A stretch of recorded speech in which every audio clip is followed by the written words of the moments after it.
Welcome to Campfire Chronicles, episode number 10. This is Andrew. I'm Robby. Bryan. And today we're going to be talking about a little news update on what's been going on in our lives. And then also we're going to talk about what influences us as far as camping and hiking and the show itself. Yep. Okay. Let's start with the bad news. Okay, so some bad news. Yeah. So we're going to go tomorrow, actually, to Shenandoah National Park with Black Owl Outdoors. Unfortunately, something happened last minute and they can't go. But we will be collaborating with them in the future, so we'll keep you hustling for that. Look at the shirt right there. I was gonna wear it and everything. Yeah, that's really unfortunate. Yeah. But yeah, we were going to Shenandoah, and we're gonna leave. It's still happening anyway. No, nothing's gonna stop us. So, Bryan, you have a question for the viewers. Yes. We wanted to pose a question at the beginning of our podcast so you guys can tell us your thoughts. So the topic is what influences us. We want to know what influences you guys to go outside, to go camping, go hiking, or just get outdoors. So leave a comment and let us know, because we'd like to hear your stories. What drew us to it? Because I know, we initially went out because my brother, he took us out to Hocking Hills. Yeah. And that was when we were like, oh, camping can be awesome. Yeah. But what about that was so alluring to us? I don't know. I thought it was just because the scenery was just beautiful, and I think it just naturally drew us. We were naturally drawn to that. Yeah, I think initially it was the fact that you could have such mind-blowing scenery, but also the experience of being out in the wild and adventuring, that's the funny thing about Old Man's Cave is that I didn't even know that a place like that existed. Yeah. That place was mind-blowing to me at the time. Yeah. It still kind of is. But I think now, part of it is, after having gone camping a few times, the experience of actually being out there is so fulfilling that part of what influences me is just to get out of civilization. Yeah. And rebalance my life. I think Robby and I kind of touched on this the first night when we were in Wayne. We were just talking about when you come out here, or when you come out in nature, it's totally different. It's just a different experience, and you feel like, what was it, you said, a guest? Or it's like you're a guest in wilderness. Yeah, and it's like you're visiting somebody's home that's way better than your own. Yeah, and it's just an experience that you can't get anywhere. You can't simulate it or anything. You have to go out there to get that experience. Yeah, that's true. So, yeah, even with our videos, or as much as people have tried to capture the feeling, either in writing or video or anything else, it's it doesn't even begin to capture. It's just something as simple as the fact that you can't do peripheral vision on a camera. And you need such a wide field of view to really capture the scene sometimes. Yeah. We just kept getting wider and wider lenses and it still didn't capture everything. I remember that one episode where we almost used the wide lens completely because we had just gotten it. Yeah, that one was really bad too. It's really blurry. It's blurry. That was episode 3 or 4. Yeah. Hoosier, yeah, that's episode 4. Zaleski is always the lost episode. I always forget that one exists. Oh, season 1 is terrible. Okay, well, me and Bryan were talking, I think, last week or sometime, and we were talking about musical influences. Mm-hmm. It's the different music that we listen to that kind of inspired the music that we write for the show. Yeah. So, do you want to speak to that a little bit? Sure, I'll start. I think one of my biggest influences, and I think, Robby, you actually first introduced me to this person, but Andy McKee, on Candy Rat. Oh, I wonder how, because... I feel like I found that drifting video. I think you found it, yeah. Oh, okay. And maybe I sent it to you or something, but yeah, I feel like you were the one who found it initially. Yeah. It was, that was one of the first viral videos. Yeah. The Andy McKee drifting video. Yeah. But yeah, you said Andy McKee. He's an amazing acoustic guitar player. And the music that he writes for guitar isn't boring, generic stuff. It's beautiful, it's amazing, and it's complicated, and it really evokes, when we listened to his music, it really evoked this sense of, you picture some sort of outdoor scene in your mind, into the ocean. Yeah. Rylan and things like that. Yeah. He has one called Gates of Nomeria. Yeah, look up his music. It's really good. He has a song based on Super Metroid too. Yeah. Oh yeah. What's that one called? Samus Star Drive or something? Yeah. No, it's funny because I used to have. Actually, I still have that same playlist in my iTunes, but it's called Adventure, and it's basically mostly indie key songs. Exactly. I have the same one too. It's like a camping playlist. But yeah, I aspire to make guitar music like his. I'll never be as good as him, but in the sense that I try and like capture some feeling when you listen to my song, and most of it is usually like happy-go-lucky music. But I tried. But that's definitely one of my biggest influences, especially since I play the acoustic guitar. Yeah, that's true. Yeah. So did you start with guitar, or did you start my very first instrument? Well, you started with piano, right? Yeah, I started with piano, and then I actually played saxophone in high school.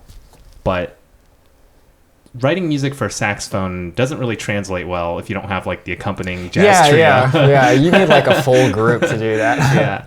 And then in high school, I started picking up guitar because that was just the thing to do in high school, was to learn guitar and learn Stairway to Heaven. But then I just kind of kept playing through college, took a few classes. Oh, and I guess it's worth saying that one of my first influences was John Mayer. I liked a lot of his original stuff. It was very acoustic heavy and also very different from your typical pop type guitar playing with just like chords. So it was another big influence there. Yeah, I kind of feel like he covers a wide. Maybe I'm completely wrong about this, but I feel like he covers like a wide. Like his songs are really varied. Yeah, it seems like to me. I've followed a lot of his music ever since the beginning. He started from very good, like very acoustic type stuff, and then I think it's because of his own decision and his own preferences, he's transitioned to a much more blues jazzy style, where he uses a lot more electric guitar and things like that. But it's still good stuff because he writes complicated music, which is what I like. I don't like that simple stuff. Yeah, no simple stuff. Any other influences? Musical influences? I would say those are the top two musical influences. I'm curious about yours because, like, I know your exact style of music that you like, but like, are there any people that you can point to? It's funny because when I listen to music, like, whenever people talk about the music that they listen to, I'm kind of at a loss because I'll listen to one single song from an artist, and like that's the only song of theirs that I'll ever listen to. And it's like hard for me to branch out to their other songs because I'm just obsessed with that one song. Oh yeah. But like the sort of music I like is very like ambient or like chill hip hop sometimes, or like instrumental stuff. I have some songs that I'll list off. One is called "It Don't Matter" by Cherokee. There's another called "Nakamura" by Hiatus Coyote, and "Coffee" by Sylvan Esso.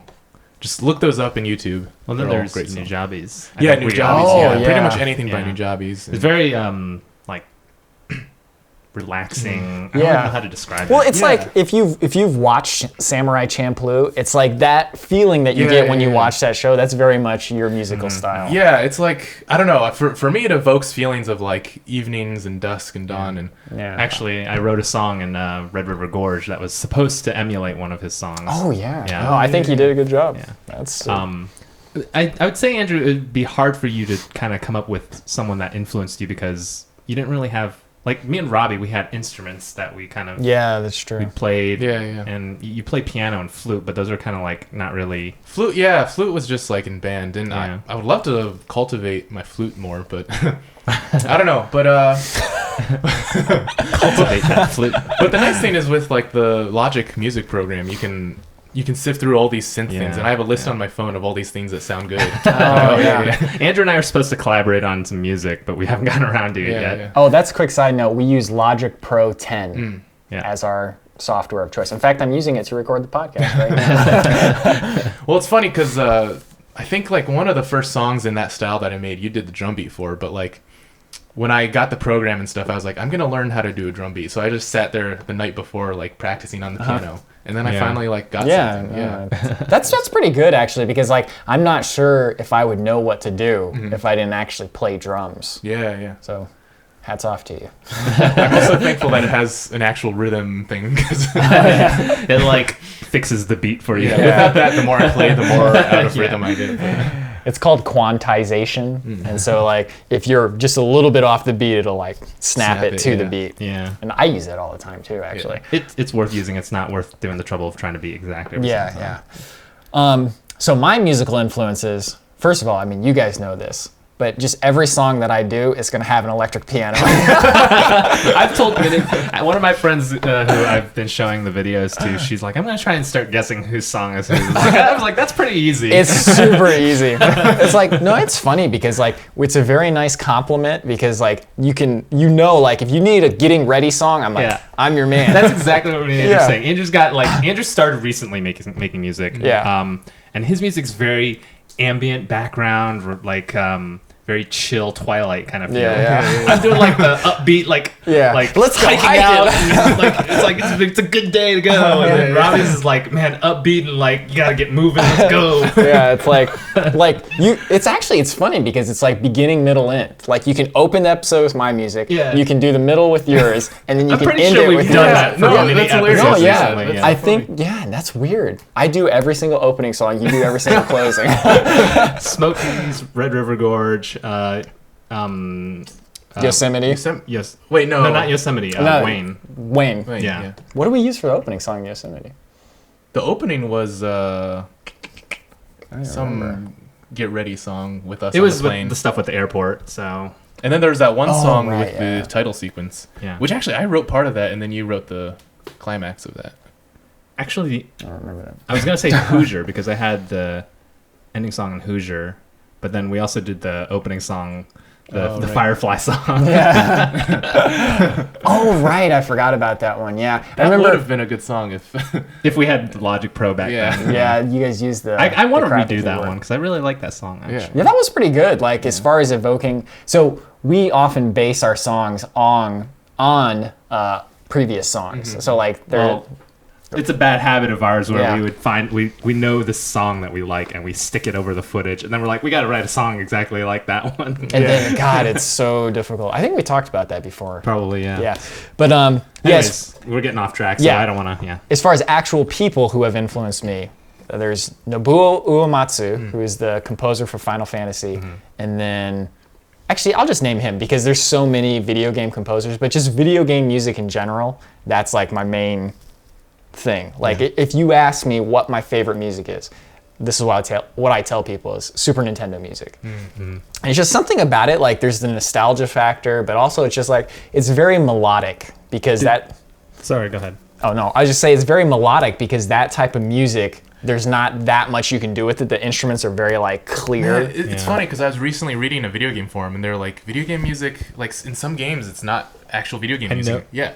It's like background orchestral music. They were talking about how video game music isn't as good. That was a thread on NeoGAF. Yeah, I saw that one. And I kind of agreed and disagreed with some points because I feel like part of it he's looking at the past music through rose-colored glasses. Yeah. But at the same time, some of the music nowadays is less memorable. But someone brought up a good point, which is like, well, back then all you had was the game and the music and the gameplay. Yeah. So you needed good music to cover it. But now we've got all these other narrative and cinematic features, so the music doesn't have to play as big of a role. The music was like a character almost in older games because that's all there was. Exactly, there was the visuals and then just a really strong melody. But now it's like you've got all this story going on, dialogue. Yeah. Actually, you know what it's like to me, and it's funny because usually these sorts of games have this sorts of music, but it's like how some games you'll have these vastly different environments. So the forest world, the lava world, the snow world. And each one will have this unique, really memorable song.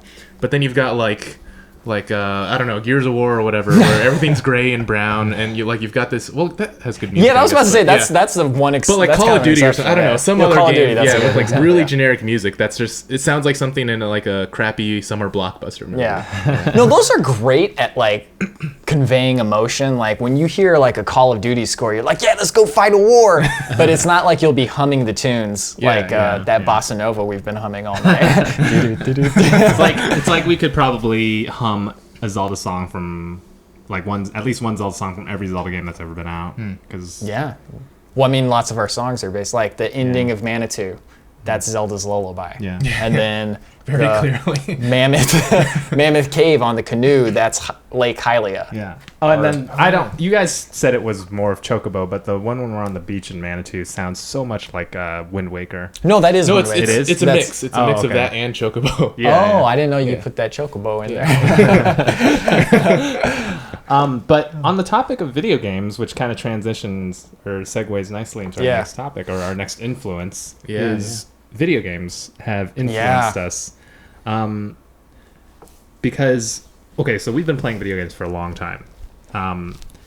And I would say probably it started with Secret of Mana. That's a good. That one, is such a quintessential, like, it's funny because there's 3 characters in that. Yeah, that is really funny. It's yeah. funny, yeah. So Secret of Mana is this RPG for Super Nintendo, and the music on there is super nostalgic to us. Wait, I got to do a quick aside. Secret of Mana, there's 3 players, and there's the dude, there's the chick, and there's the sprite. So it's perfect because you always play the chick in every game.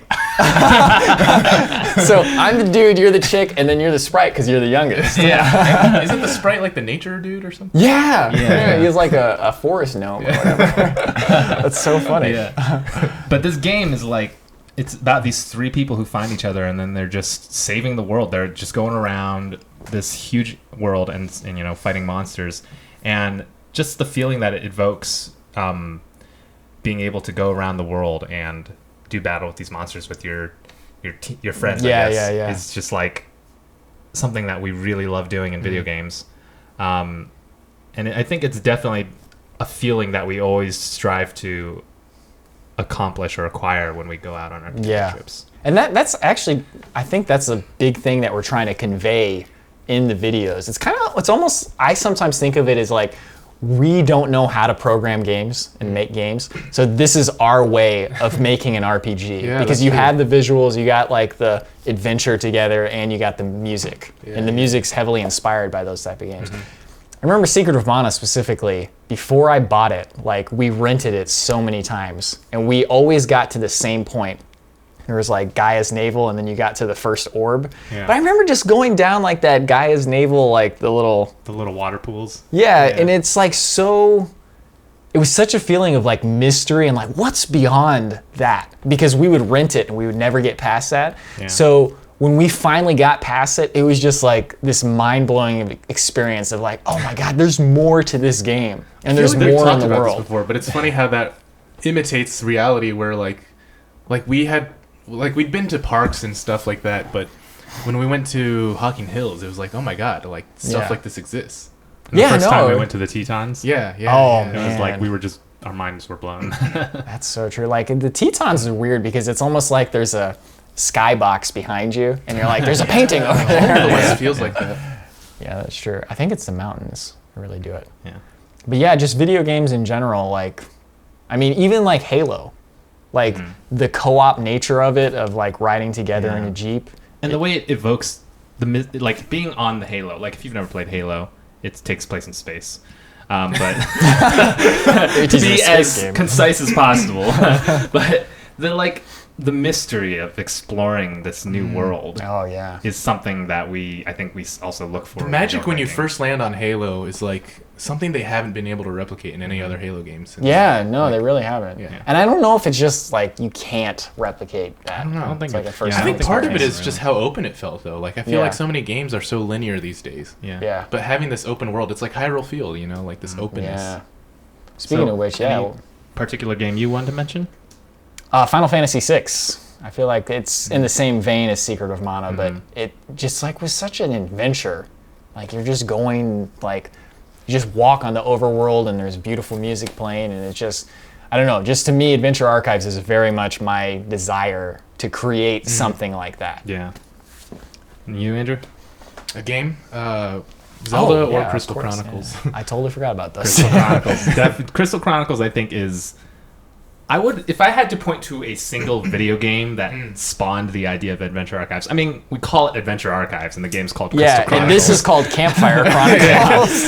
But do you want to describe what the game is, or do you want me to? I don't. Yeah, it's a multiplayer game where you're basically adventuring in these different environments, and the premise is you're trying to like collect this mirror from the crystal trees or whatever. So basically, you're three adventurers or four, and you're going out on this caravan, traveling around the world, and like they show them like camping and stuff, and they have a little book where they keep it like keeps track of your data, and it like keeps it like a diary. It's like that quintessential sort of Lord of the Rings fantasy feeling like of adventure. I think one of the big things about it is that the game sort of kind of describes the coming of age for the video game characters. So it's kind of like the feeling of independence you get when you go out in nature. Yeah. And then also the fact that you're a caravan meeting other people out there.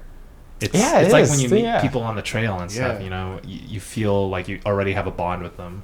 That's one of my favorite things about like any sort of adventure story is this feeling of like someone coming of age and like sort of bursting out of their bubble, you know, like, cause I don't know, I'm not a huge fan of Lord of the Rings, but the Hobbit movie was fantastic because like, I haven't it's seen just that. the story of the guy Bilbo Baggins, and like he's basically a suburban house dad basically, but like then he has to go on this big adventure and like see all of the world and like I don't know, I just love that sort of premise. Yeah, I think it's just those games with adventure. That's movies.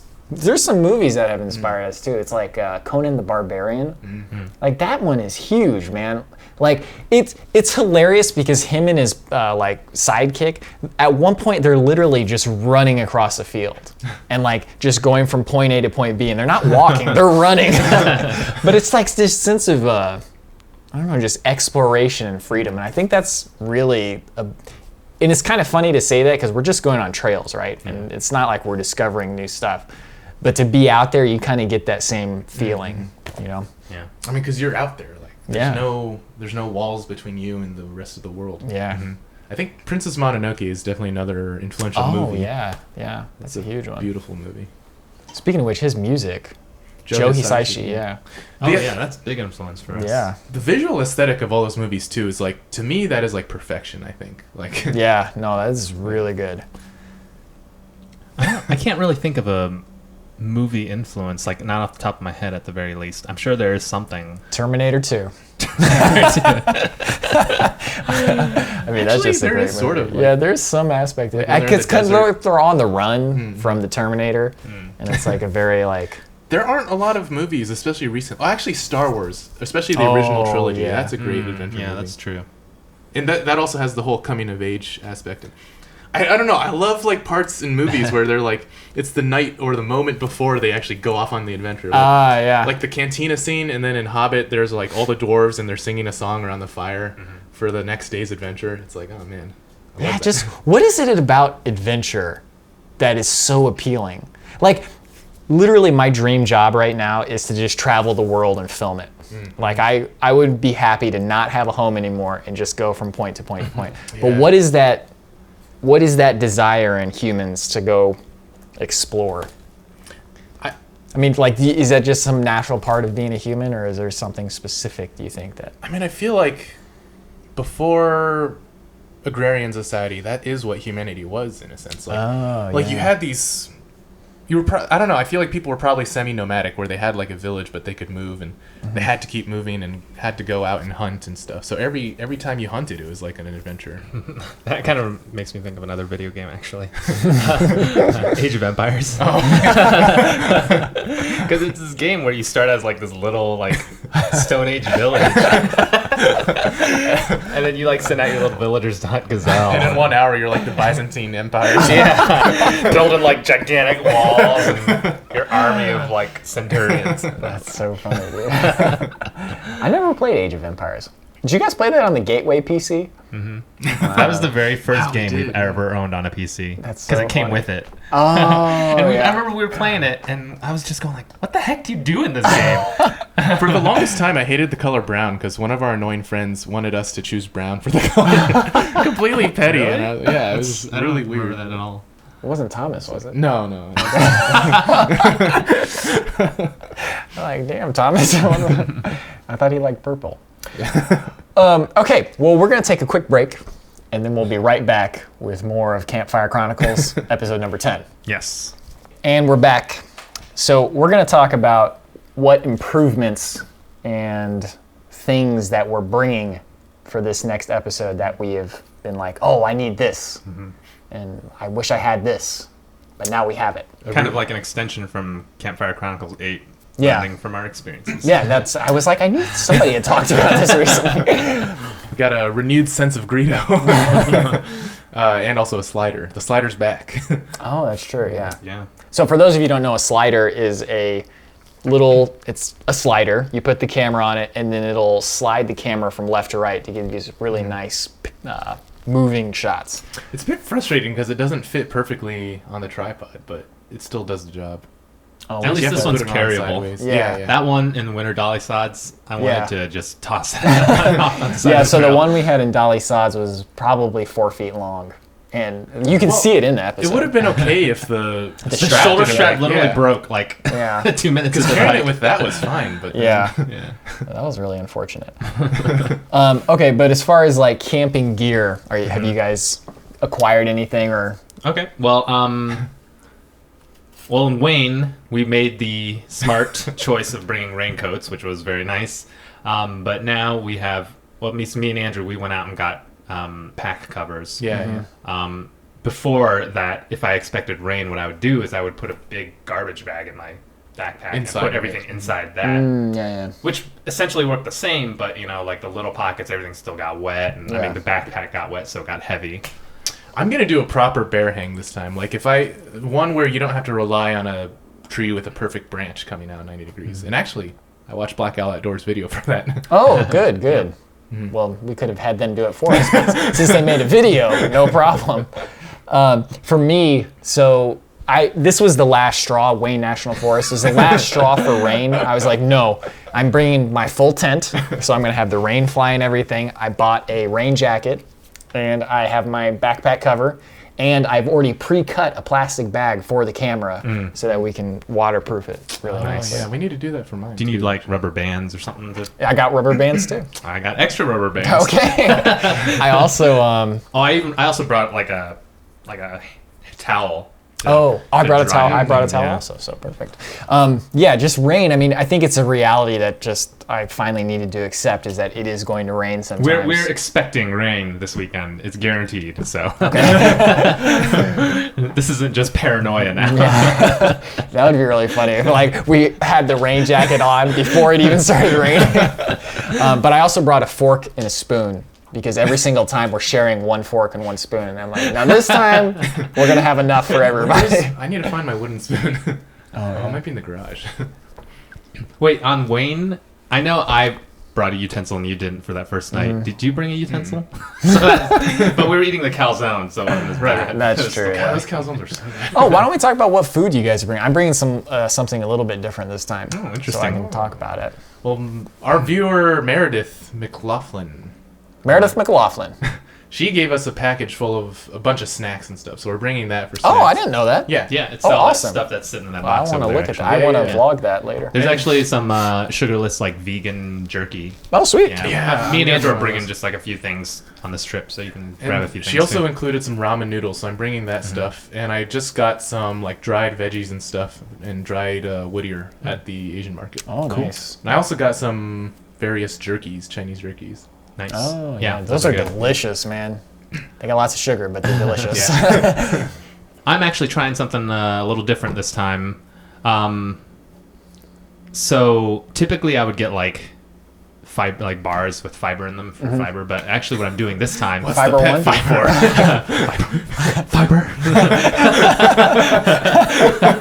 Ace Ventura. Perfect. I forgot about that. So this time, actually, what I did was I've got a bunch of Ziploc bags to like separate my food, but I bought celery and I cut it up, put it in the Ziploc bags, and I'm just bringing a jar of peanut butter. And so Oh, I'm just gonna nice. scoop that peanut butter out with the celery and eat that on the on the trail. Oh. And then I also pre-made some sandwiches for like the first and second night.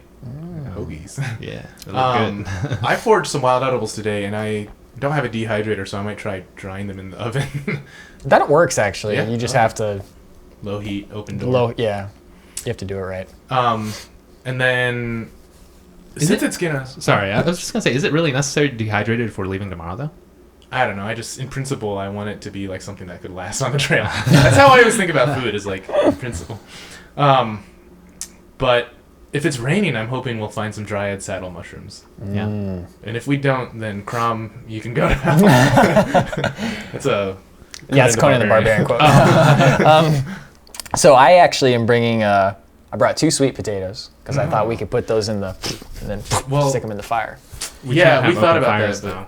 Yeah. Oh, you can't have fire? Not open fire, yeah. Oh, well then maybe I won't bring those. What we I can cook them ahead of time. Yeah. I might do that. In fact, I will cook them. I can bring that pan. Oh yeah, that works. Too. I also brought, speaking of peanut butter, I brought a thing of almond butter, and I was looking for bread that doesn't have sugar in it, and I finally found it. They have some in the freezer section that's like sprouted bread. Oh, the Ezekiel one, right? I think so. Yeah, I think that's the brand. But there's no sugar in that, so I'm bringing a loaf of bread and almond butter. So I'm looking forward to some nice nut butter sandwiches. A totally random but kind of funny thing. Sure. So recently we took the stuff out of Andrew's car from Wayne, and the bagels that I brought were still in there. Oh my God. And they are not moldy.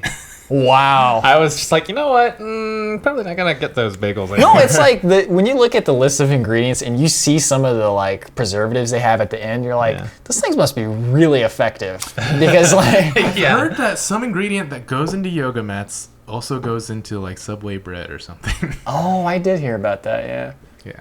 That's weird. I don't know. Google that yourself though. I don't know. Yeah, that's a long topic. But Anyways. but I bought a bag of popcorn that I was gonna share with the Black Owl guys, so I was gonna keep it secret. But since they're not gonna be coming, I think I'm just gonna eat it tonight. I was gonna share the turkey with you. Is there too, something actually. special about the popcorn? No, it's just popcorn. I just thought it'd be fun to. I got. How are you Bust it gonna up. pop it? No, it's just like a bag I bought at the store. Oh, that'd be awesome though. If I thought you That had like would one of be- those little camper ones. That where you go- would be super awesome. We might even be able to do that. I don't know. That'd be worth trying. No, I brought squid jerky, beef jerky, and tofu jerky for the Black Owl. Oh, nice. Next time. But Yeah, I that's was gonna like, be I it. wanted to get them like some type of gift, but I totally forgot about it. I'll bring something really bizarre next You doing time. the Rob salad this time? I was going to, but my pack is already really heavy, so I don't want to bring a bunch of avocados. There's a big pit and everything. People always ask why you carry around the glass jars. Just because they're already in the glass jars and it's broken once, and that wasn't in nature. That was in the parking lot. Look, in every fantasy game, because that's a reliable source of. But in every fantasy game, you got glass bottles for your potions. Yeah, so that's like, true, it yeah. can't be that much of a stretch. I Because Sauerkraut, plastic probably yeah. isn't a thing in this fantasy game. No, yeah, I know, but you know, but it's doable. Random thing on sauerkraut though. I and my parents would like to buy some sauerkraut if you ever make more. Oh, yeah. Oh, what Because kind we of? want to do that Rob salad thing. It's pretty good. Oh yeah, that Rob salad. That was surprisingly Yeah, good for yeah. just randomly coming up with it on the But trail. store sauerkraut is just so It's garbage. terrible, disgusting. Yeah. Don't you have to rinse it or something? I don't know. I don't know, but when you put preservatives in a food that has yeah. bacteria in it, like you know something's wrong. Like it needs the bacteria. There's something I was gonna say though. Oh, what is the bear situation in Shenandoah? The same it was in Smokies and Red River Gorge. I mean, Okay. there's black bears. So Yeah. Yeah. Well, we've got a bear spray. Okay. I took a little bit extra precaution. I've put my food in Ziploc bags, and then I've also got a waterproof sack that I plan on putting all my trash and anything that smells in there Yeah. when we hang it up. And then we made sure to get a decent length of cord to hang Yeah, up our yeah. food bags. So, like, I guess the most important thing, I think, when you're going into bear country is just basically don't have the smell, like, prevent the smells from attracting the bears, and you'll be fine, you know? Yeah. So, like, well, I was reading up on some of this. They said, you know, don't let your backpack get food smells in it if you're going to keep it with you in your tent. Okay. Change your clothes if you're going to cook food, because, you know, you get that food smell on there. So, like, have a pair of clothes dedicated for just sleeping at night. See, that's perfect though, because like with the rain, I think one good idea is just to have your daytime clothes where it gets wet, and then have a dry pair for nighttime. Yeah. Of course, we're not cooking any. Well, I don't know if you guys are cooking anything serious. Just but- rice. That's all I yeah, wanted we're to not really cook. cooking anything that's like bacon grease, you know, popping all over us and things Yeah, like that. that's So true. it shouldn't be that big a deal. But it's always better to err on the side of caution when it comes to bears, I guess. Because I feel like there's some famous last words out there that are like, "Oh, I'm not worried about bears." Yeah. Yeah, we haven't had any run-ins with bears. No, so- no. I mean, bear attacks are very rare. Yeah. Yeah, You still want to be safe. 'cause- yeah. It's not like it's rare, but it's like when it happens, you're gonna be like, "Well, I regret this very much." Oh, that would be regretful. Speaking of which, we should talk about what you do if you encounter a bear. Because, what you do is you want to make noise, but nothing like loud and ferocious sounding. Just like something to alert it. And wait for it to go away. If it charges you, with the black bears, you just, like, if it starts attacking you, you fight back. A black bear? Mm-hmm. You actually fight? Yeah, you just fight for your life until it'll go away. Go for the eyes. Because I was going to say, that might not be a fight that's winnable. With a black bear, it might be. With a grizzly, you just curl up into a ball and wait. And pray. Oh, really? I actually read that bear spray is more effective than a gun. A gun. Yeah. What about brown bears? What's brown bears? Brown bears are just they're very timid, aren't they? What's the most ferocious? Brown bears are grizzlies, basically. Like there's brown bears as a general category under which grizzly bears are categorized. Which is the one that's grizzlies? Grizzlies are the worst of the two. I've also heard polar bears are bad, but we don't. I don't think we have to worry about that here. Yet. Yukon Ho. Yeah, grizzlies are. Oh, Calvin and Hobbes. Calvin and Hobbes is a huge influence. Going back on topic. Oh yeah. No, the art in Calvin and Hobbes is so beautiful. Like it's a comic strip, but it's the most beautiful comic strip. Actually, my computer screensaver is just a cycle of Calvin and Hobbes pictures, where they took Calvin and Hobbes and then superimposed them on real pictures. Yeah. That's like exactly how I feel like about going to The nature. watercolors in that. That youthful adventure. Yeah. You know, I read one time that he would actually take like Bill sticks Watterson. from the yard. Yeah, take sticks from the yard and dip them in ink to like make his like comics sometimes. Wow. To like give it a natural feel. I think Bill Amond, who does Foxtrot, was talking about that. Wow, that's really interesting. I didn't know that. Yeah, that is a big influence. I wonder. It's a good thing you thought of that. Actually. Yeah. And yeah, he always does go on adventures in the wilderness, which is funny because there's also strips where his dad takes the family camping and he like hates it. He hates it. Yeah, it's like our family. Like our dad is very into nature, and our mom is just like, why can't we just go to a hotel? I have a friend named Brad who actually wants to go on a trip with us, but anyway, he was talking about how like his family would drive all the way from Ohio down to Florida, or no, from Michigan to Florida. Whoa. And they would camp like in a parking lot right next to a Walmart. And he was like, "Why are you doing this? Like, What? Yeah. Did they like at least not do day a hikes? literal Walmart parking lot, but like it was basically a parking lot. But I mean, did they do like day hikes to like somewhere? They must have or something. Yeah, I feel like they had that to. would be. I guess. Not to fully criticize them because everybody experiences nature in their own way. No, I mean, but it is that kind of one I think it's is kind of weird. I don't know if Andy's telling us the full story. I though, think there's something missing. I mean, in that's that what I story. heard.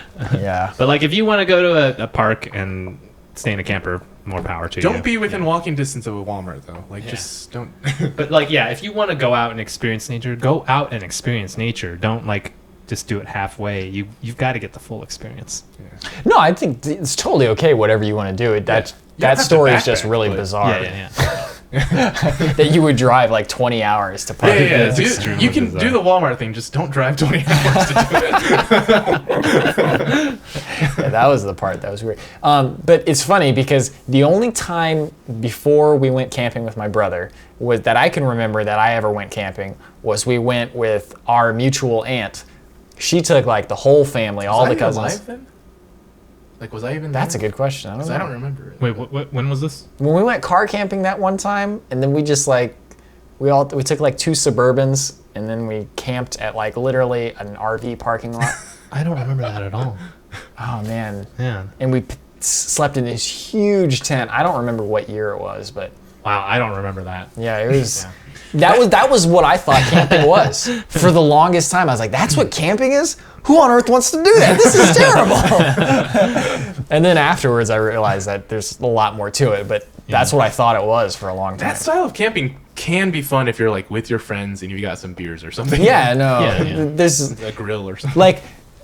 I'm totally down for that. Like if we're gonna just play on our DS in the tent. But when you do that, you don't go with the mindset of being in the wilderness. You go with the mindset of just hanging out with Yeah, your it's yeah. hanging out with your friends in the wilderness. Yeah. Nature. just somewhere outside of your home. Yeah. It's like a nice change of scenery. Yeah, exactly. But even then, like if I were gonna drink with my friends, it'd still be more fun like in the backcountry. That's true. Yeah. But then you have to worry about like packing the stuff in and out. What is the alcohol policy on campings? in I think backcountry? I think it depends. Like, I'm pretty sure you're allowed to bring it if it's not in a glass container or anything like that.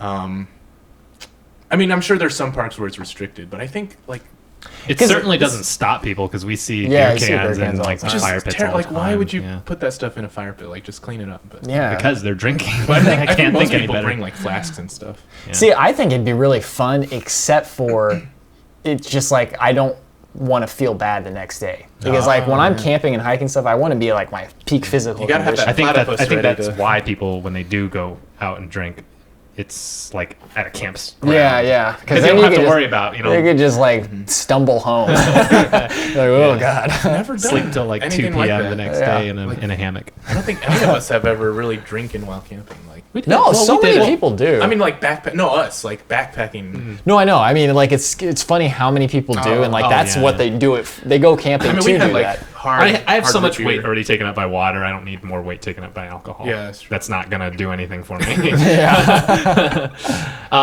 I don't know if I should tell this story, but it's just totally random because we were talking about Go this. for it. But It's the the alum state. Okay, so one time I just really wanted to just go out and like spend a night just outside.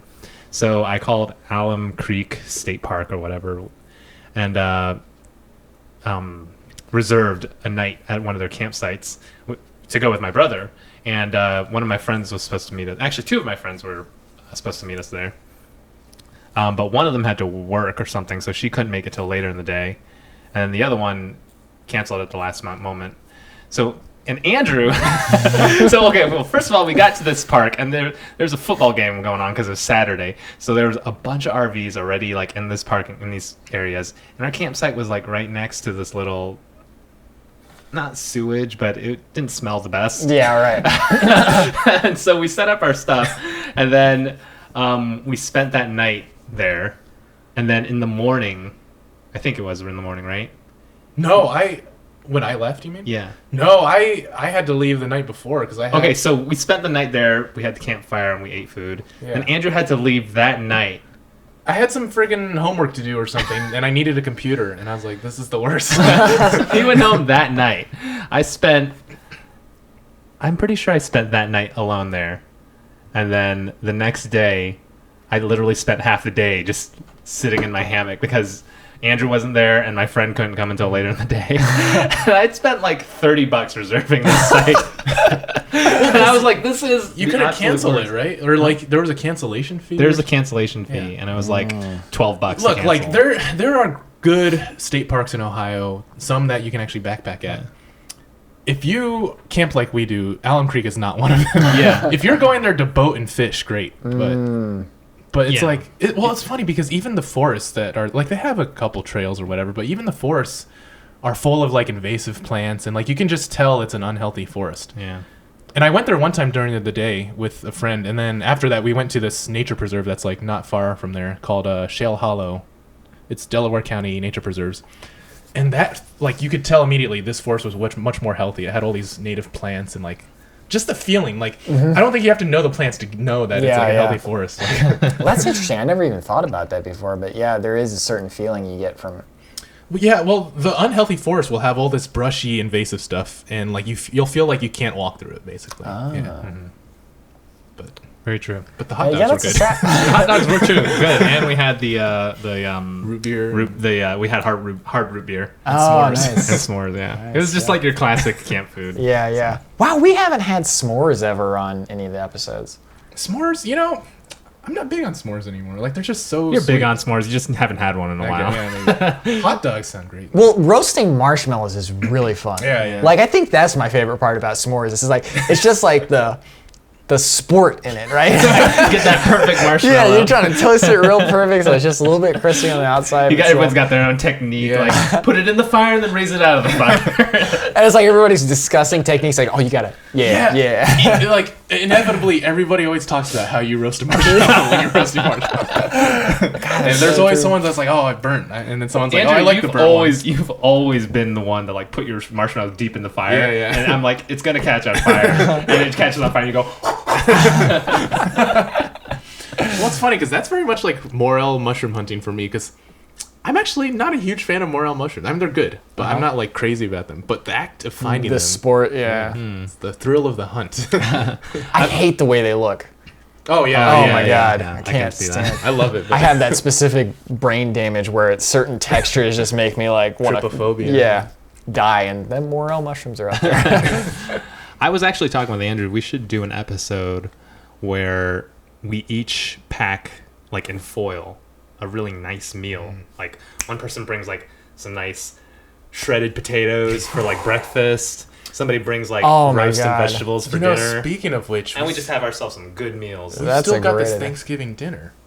That's true. And maybe, I don't know, should we do that this episode or wait for a special occasion? Or? I don't know. Well, I'm just thinking with the bears, maybe not do elaborate cookings. I mean, I've already got all my stuff packed, and I mean, everywhere you go is going to have bears outside of Ohio. Like, we've been plenty of places with bears already. Oh. yeah. Well, just- I I mean, mean, I've just Took away from yourself. I've just already got all my food planned out. Yeah. So yeah. I'd be okay with. I'm just getting fine. hungry. yeah. No, that bag of popcorn I'm going to bring in is going to be good after this. Okay, well, why don't we're already almost at an hour. So do you guys have any closing thoughts? I have Anything one you quick wanna get off your question chest? from Frank Daly, which he asked a while ago, but we didn't address it until now. Okay. So Frank Daly is actually an interesting character. He is a truck driver, so he actually gets to go all over the country and see lots of different stuff. Yeah. Oh, remind me to print out or write down all the shout outs we have to say, by the way, because Oh, in the episode, yeah. yeah.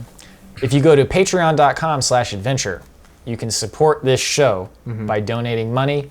And every time we release a full-length episode, and only a full-length episode, you will get charged whatever you decide to donate. You can do $2 or you can do $100. And there's different rewards that you get for each monetary level, and one of them is a shout-out.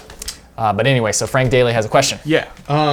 So one of them is, does Andrew still use a unisock? Yeah, I do. Every time, I always pack my clothes in the unisock usually because it doubles as like a Cinch bag. stuff sack basically. Yeah. So yeah, I do at night. It's great. My feet are warm. Have you ever seen any Stone Age markings like petroglyphs or Indian tree markers or fish dams while out? And it might have been Frank Daly who pointed this out, but there is a tree that like bent in Zaleski. Yeah. That did sort of look like an Indian marker It tree. looked exactly like one, Yeah. so I'm almost. Well, I'm not familiar with this. What is that? So it's a tree where it's like it goes up and then it bends almost 9 degrees and goes back up. And basically, like, I think how they did it is they take saplings and tie them to the ground until they grew back. But it was like a way for Native Americans to mark trails and stuff. Oh, that's awesome. And you know, I thought that when I saw that tree in Zaleski, but I also I think it had some damage, so I wasn't sure if maybe that's what was causing it. Because like there was a part that was opened up, I think. And those are called it was marker kinda, like, trees? flat on the top, but I mean that just could have been natural damage Yeah. over time. Yeah, because that does happen sometimes naturally. Like if you have a sapling and a tree falls on it and it bends it down, and then it starts growing back up. Oh. And then in Colorado, I did see some petroglyphs on this petroglyph trail in Mesa Verde, and also saw giant cliff-dwelling palaces and stuff. But, but other than that, I don't. Oh, you know what? In Puerto Rico, I did go see this cave called Cueva Ventana, the Window Cave, and there were petroglyphs from the indigenous people there who are called the Taino people. What are petroglyphs, anyways? Oh, they're carvings on rocks, basically. Oh. So like, yeah, What's the petro part? rock. Yeah, Rock. like petrified. Oh, yeah. And then, what do you look for in a hiking boot, and what kinds do you prefer? Actually, Oh, I just Yeah. actually bought a new hiking boot the other day. a single boot. One boot. I'll get the other one next time. It was a deal. You buy one and you get one later. No, but what I actually Mail-in rebate. buy one get one free 2 days later. But actually, when I was trying this boot on, well, first of all, I should say that I have a little bit of a foot problem in my left foot. So I was looking for something that was comfortable, but apparently they don't make hiking boots with good cushioning. So I was just looking for something that fit my foot well, that wasn't cramping my foot. And then also I decided to actually go with a boot that comes up a little bit higher over the ankle. I think a lot of our boots before came up like just a little bit past the ankle. Yeah, just not much. Yeah, and I just felt like I don't know about you guys. I don't know how you guys walk around with that Steadicam and not fall over. But when my feet get tired, I tend to like kind of like let my feet fall on the ground. And if we're normally, well, yeah. So I don't know if this happens to you, but a lot of the times, and you probably notice it from time to time, but I will like my ankle will twist, not like bad, but like it'll roll. Yeah, it'll roll exactly. Yeah. And I'm worried that someday that it will cause a problem on the trail, so I decided to get something with more ankle support. So that's basically what I was going brand? for. Was it Vasquez or was it something? I think that's my brand. No, it's I don't know. Oh, I forget. It starts with an R, but I could go look at it. So my number one thing is that it has to be waterproof. Oh, like course. that's if you're not standard now. Yeah, I mean it wasn't. Yeah, what I started with was not waterproof. What you started with was like a sneaker. Right? Yeah, it was almost like a sneaker. Yeah, but you have to have waterproof boots. It just makes life so much better. Yeah. You know, for me, one of the problems I had with the original boots that I wore, which are like in every episode up to Yosemite, was my feet are narrow, I think, and the boots were a little too wide. So like, especially like in Hoosier when we were walking on the sides of hills the whole time, and like so we were kind of at a diagonal. Like my feet kept sliding, and that was giving me lots of blisters. So that's so weird because my feet are wide and I can't wear narrow boots. Yeah, like I tried on their regular size boots at REI, and I was like, "This does not." Well, fit. It has to be a perfect fit, basically, because like just any movement like in your sock or your shoe will cause blisters. It's just movement. Another thing though you need to be aware of is sometimes if you don't tie your boot right or if you don't tie it tightly, you're gonna move them around regardless of how well it fits. Yeah. So one thing I've been thinking recently though is like I want to get some moccasins or something. Like I don't know where you get moccasins, but like.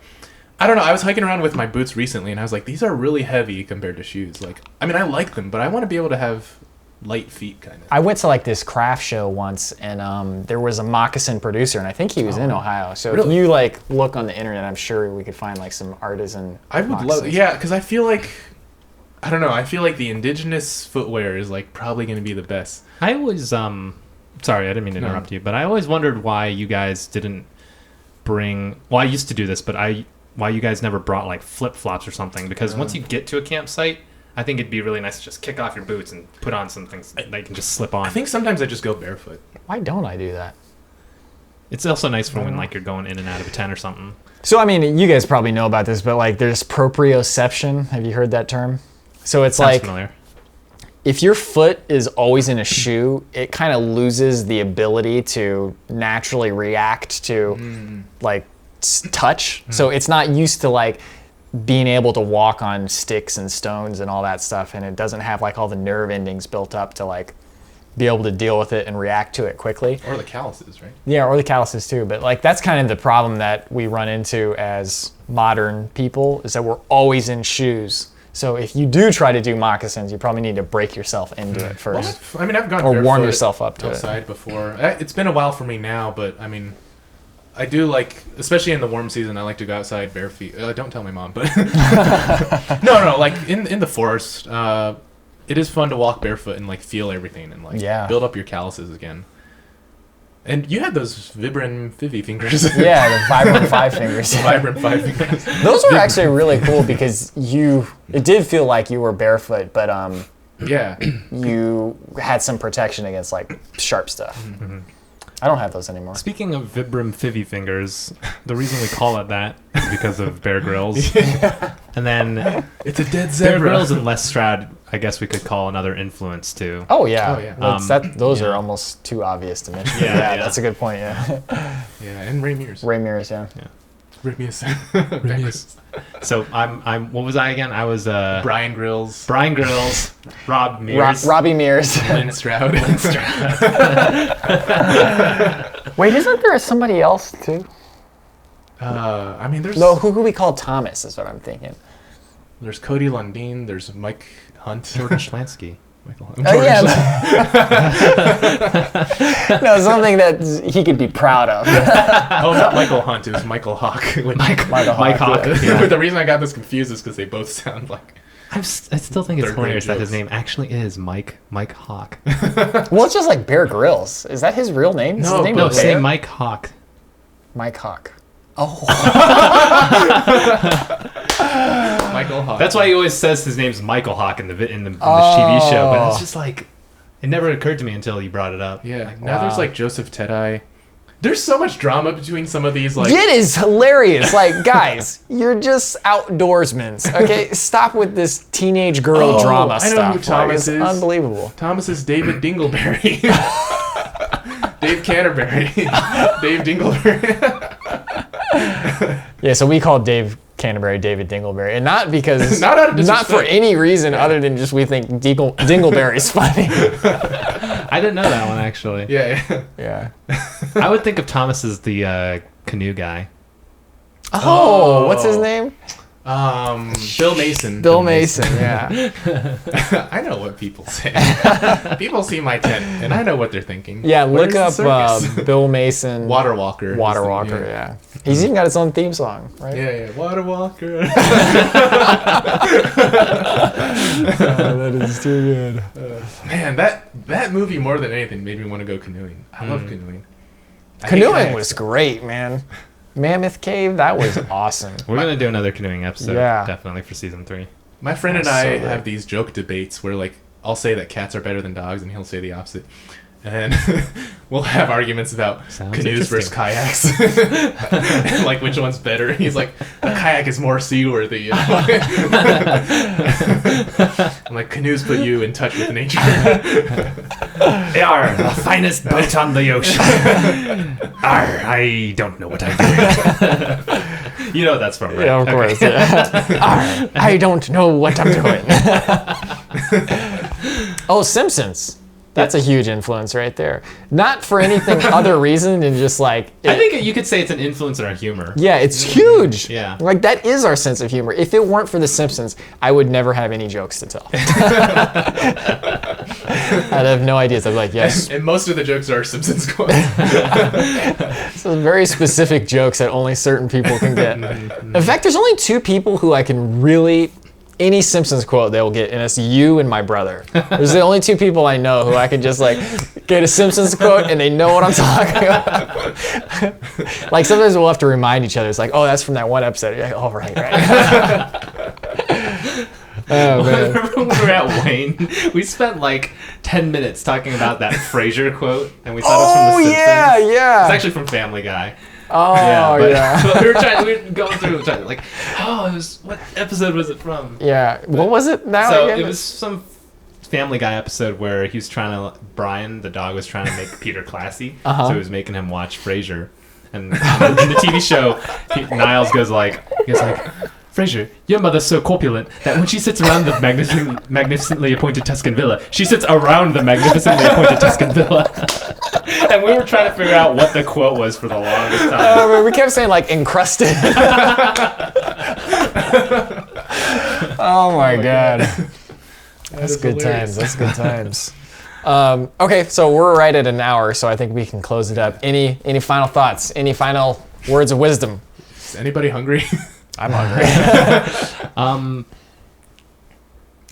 No, go ahead. I don't know. Oh, I guess just to reiterate, I guess we kind of went a little off topic in the second half, but tell us about your influences. We're very curious to hear about what draws you, our listeners, to go outdoors and to find that adventure. And I think it's something that's always fun to share. Oh, and then on that note, what inspires you? Like who these days is inspiring you, and like what is inspiring you? Like, because for me lately, just like I've been watching a lot of vlogs, and then just I watch these vloggers, and I'm like, man, good on you, man. I love watching these videos, and every time I see them, it like increases that sense of adventure for me. So if you guys have stuff like that, let us know. Yeah. Okay. Anything else? No. Thanks everybody for your support. Yeah. Please like us on Facebook, like us on Instagram, subscribe to our YouTube channel, and support us on Patreon because it's helping a great deal. Yep. Patreon.com/adventure. Thank you for listening. All right, time to put the fire out.